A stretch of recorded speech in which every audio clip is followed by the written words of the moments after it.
안녕하세요. 법무법인 대륜입니다. 나는 친해지고 싶어서 한 행동이었다 해도 상대가 성적 수치심을 느끼게 된다면 성추행이 성립될 수 있습니다.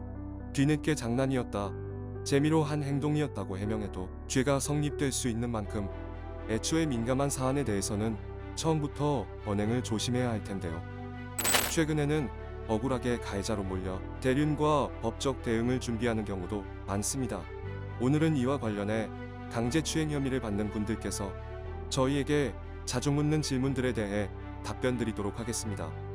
음담패설을 하거나 가벼운 스킨십을 하는 등의 성추행을 넘어서 상대방이 싫다는 의사를 밝혔음에도 불구하고 계속하거나 폭행이나 협박 등에 의해 강제적으로 신체적 접촉을 하는 경우에는 강제추행죄가 성립될 수 있습니다.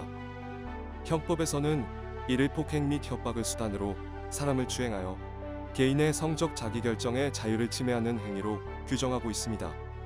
이러한 강제추행죄 처벌 수위는 형법 제298조 폭행 또는 협박으로 사람에 대해 추행을 한 자는 10년 이하의 징역 또는 1,500만 원 이하의 벌금에 처하며, 만약 피해자가 미성년자라면 형법 제302조 미성년자 또는 심신미약자에 대해 위계 또는 위력으로서 가능 또는 추행을 한 자는 5년 이하의 징역에 처할 수 있습니다. 무거운 범죄일수록 피해자의 나이가 어릴수록 또 초범인지 상습범인지에 따라 처벌 수위가 달라질 수 있으나 초범이어도 처벌을 받을 수 있습니다.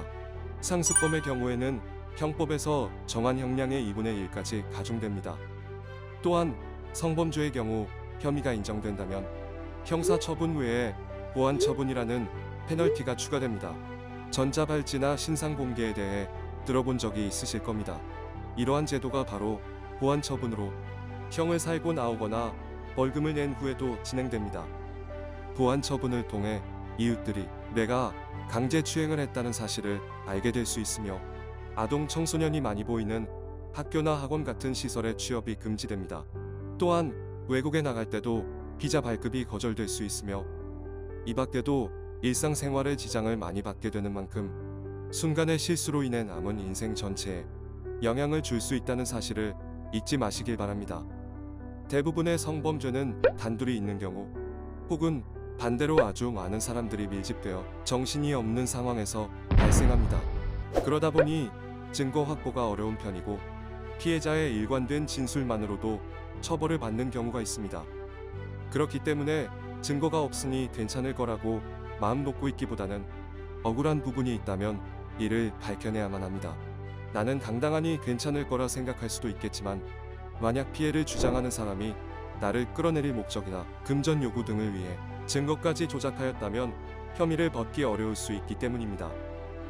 만약 무고한 상황이라면 형사재판 이후 상대방을 무고죄나 명예훼손죄 등으로 고소하여 손해배상 청구를 받을 수도 있습니다. 강제추행죄는 반의사 불벌죄가 아니기에 합의를 하더라도 형사처벌 대상이 됩니다. 물론 실제로 범죄 행위가 있었다면 진심 어린 사과와 보상으로 합의를 이뤄내는 것이 감형에 도움이 될 수 있습니다. 하지만 피해자 입장에서는 껄끄러운 상대를 다시 보기 불편하기 마련인데 형사처분이 두려워 합의를 종용하다가 협박죄 등으로 가중 처벌받게 될 수 있습니다. 합의 과정이 원활하게 이뤄지지 않을 수 있기에 섣불리 행동하다가 나쁜 방향으로 일을 키우는 실수를 하지 않도록 사건 초기부터 전문가의 도움을 받으시길 권유드립니다. 강제추행죄의 경우 내가 무고한 상황인지 정말로 추행이 이루어졌는지 의도가 있었는지 등 상황에 따라 대처 방법도 달라져야 하며 진술이 일관적이지 못하고 계속 바뀌는 경우에는 신빙성을 잃어 매우 불리할 수 있습니다. 따라서 경찰 조사가 예정되었다면 서둘러 대륜의 법률 전문가와 함께 내 상황에서 가장 유리한 방식은 무엇인지 알아보고 철저히 준비하시길 바랍니다. 감사합니다.